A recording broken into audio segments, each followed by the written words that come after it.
Welcome to Washington in Focus. I'm Brett Davis. Joining me today is the Center Square's Eastern Washington reporter, Tim Schumann. You recently authored a piece headlined, Facing Spend or Lose Deadline, Spokane County Awards $4.2 million no-bid contract. So according to the story, the Spokane County Board of Commissioners approved a $4.2 million contract with new J LLC for a pilot program for a rural broadband project. So where's this money coming from and why the rush, so to speak, to spend it? The money ultimately, I believe, is coming from federal sources. The State Department of Commerce is actually the source of the grant. And the chairman of the State Department of Commerce broadband division, Mark Visconti, was actually on the call when this special session meeting was going down.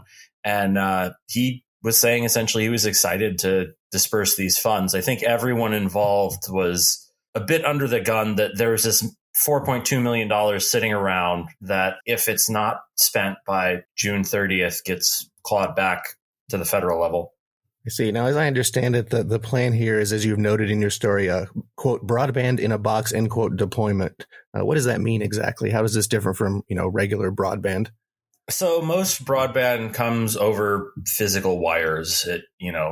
Your cable provider, fiber optic cables, phone lines, DSL, stuff like that. In this situation, they're targeting a more rural population. And so a much easier way to do that is with cell tower-like technology. And so what they've essentially built is a shipping container that has all of the necessary network infrastructure to pull into a preferential site, park the vehicle, and put up a 60, 70-foot cell tower and connect to a cellular network and provide broadband to people within the service area in that way. I see Congressman Kathy McMorris-Rogers seems to be pretty excited about this project. What does she have to say about it? She actually was on a promotional video for this new J, the name of the company that was awarded the contract, about, I believe it was filmed 3 or 4 years ago when the company was just getting started. So, she's been advocating for rural broadband throughout this entire pandemic. One of her more recent bills actually just had to do with ensuring that firefighters have access to broadband when fighting rural wildfires. So this is exactly the kind of technology that could enable connectivity like that.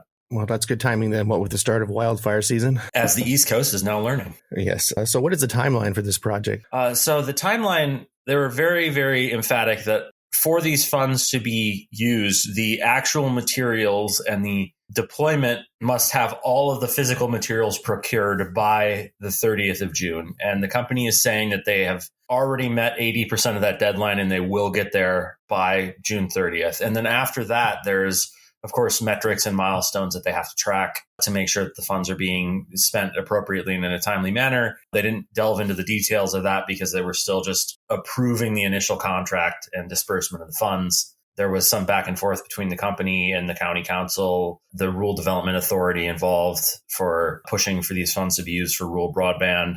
That essentially the company wanted to make sure that they were getting the funds before they spent the money, because $4.2 million is a lot of money. And the county wanted to make sure that the project was viable. So there was a few weeks delay. Then they kind of snuck it in under the wire here with less than 30 days remaining. So got it in just in time. Just in time. And, we're going to see how this plays out and how many people it's affected. A gentleman from the Pullman School District was actually in the meeting as well. He's already doing a similar project with the company New J for connectivity for rural students that he's been having issues doing remote learning with through the pandemic. All right. Well, it sounds like the project is well on its way. We look forward to you keeping us updated on what's happening with it. Yeah, it should be interesting to do a follow-up story on. Listeners can keep up with this story and more at thecentersquare.com. For Tim Schumann, this is Brett Davis. Please subscribe and thanks for listening.